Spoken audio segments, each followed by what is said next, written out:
Salut à tous et à toutes, bienvenue sur Arsenal Fans FR. Aujourd'hui, on se retrouve pour une nouvelle vidéo sur les joueurs que notre club a prêté, comme vous avez pu le voir sur la miniature. Donc l'objectif, voilà, ça va te faire une petite review de 5 ou 6 joueurs pour savoir où ils en sont, qu'est-ce qu'ils pourraient devenir aussi au sein de notre club.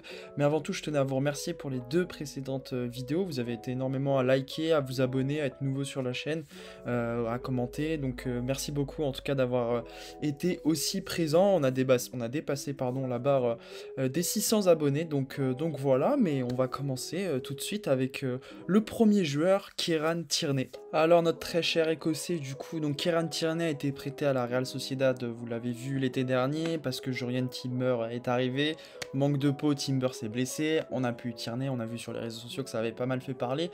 Donc pour ce qui est de la Sociedad, ils sont 6ème de Liga, qualifiés pour les 8ème de finale en Ligue des Champions, on a vu qu'ils allaient affronter le Paris Saint-Germain.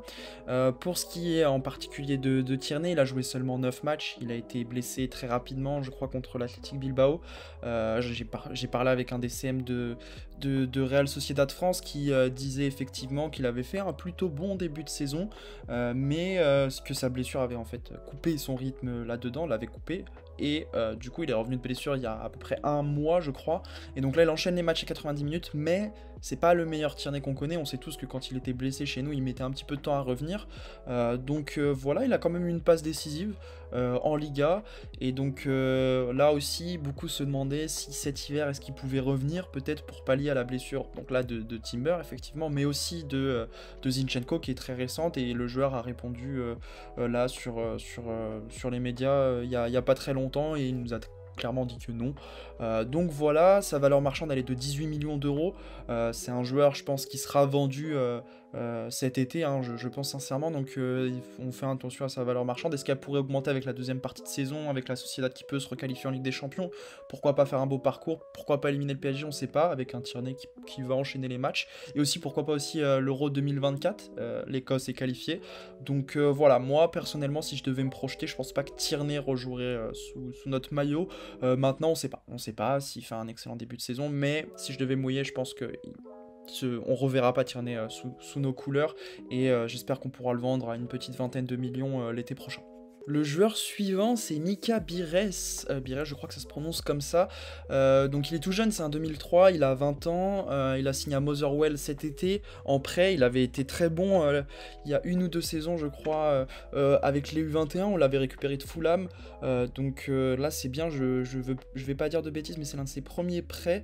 Et en l'occurrence, il enchaîne les matchs, même s'il a été blessé, et il a des statistiques de fou. C'est-à-dire que Motherwell est en 9ème position du championnat écossais, donc pas très loin de la relégation, mais lui il a 6 buts et 5 passes décisives en 14 matchs, donc il est quasiment décisif à chaque fois, et c'est ce que j'ai dit, il s'est blessé pendant un moment, pendant environ un mois et demi au genou, et il est quand même revenu, il est retitulaire à nouveau. C'est un joueur sur lequel son équipe compte alors qu'il a seulement 20 ans, et c'est un profil un petit peu atypique dans le sens où je pense que si vous avez vu certains de nos lives, Noé l'apprécie particulièrement parce que c'est un attaquant de pointe, je trouve qu'il a un style un peu à la Kane. Il est capable de tout simplement de faire de bonnes passes, de jouer en pivot, mais aussi d'être un tueur devant les cages. Il a ce côté altruiste, je trouve, quand j'ai regardé certaines de ses highlights en première division écossaise.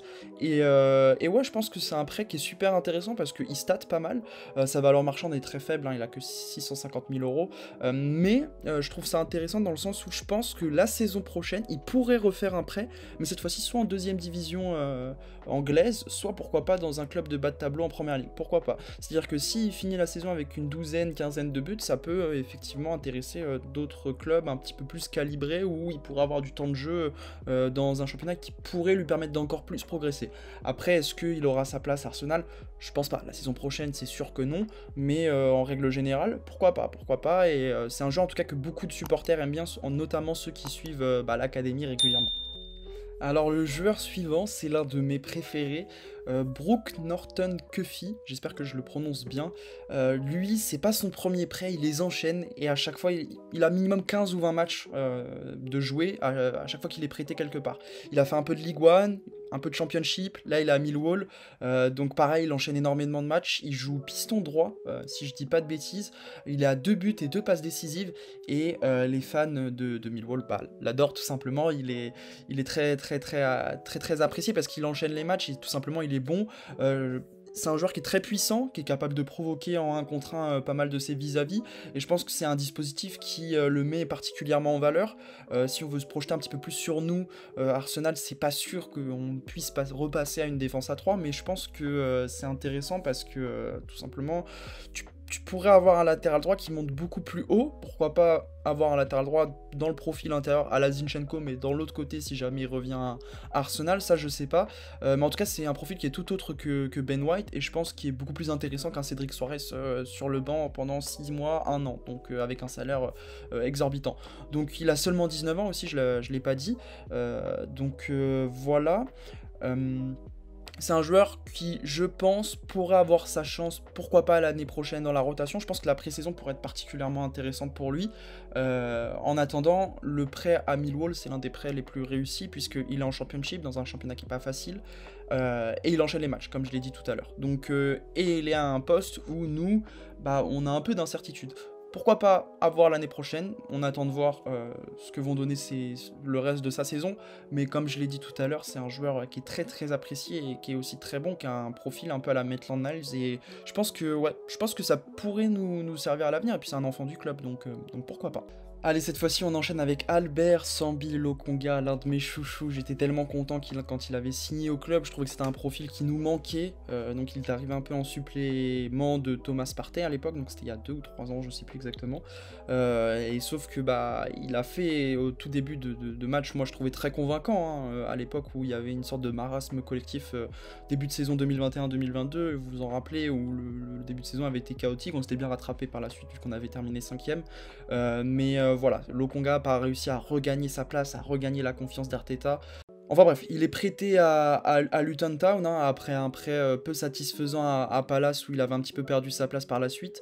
Sa valeur marchande, quant à elle, ne décolle pas, c'est-à-dire qu'on l'a acheté une quinzaine de millions d'euros, il est à 12 millions maintenant.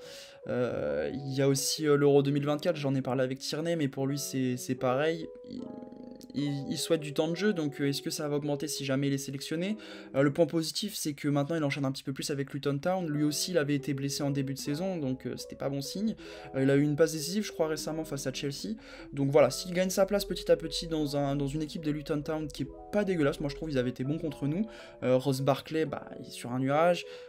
L'ailier droit dont j'ai oublié le nom, c'est pareil, qui jouait à l'époque à Crystal Palace, de toute façon je vais le remettre. Mais voilà, j'espère qu'il va enchaîner en fait sur cette deuxième partie de saison, et c'est ce qui va compter en fait tout simplement. Et puis je pense malgré tout que ce sera un joueur qui partira cet été quoi qu'il arrive.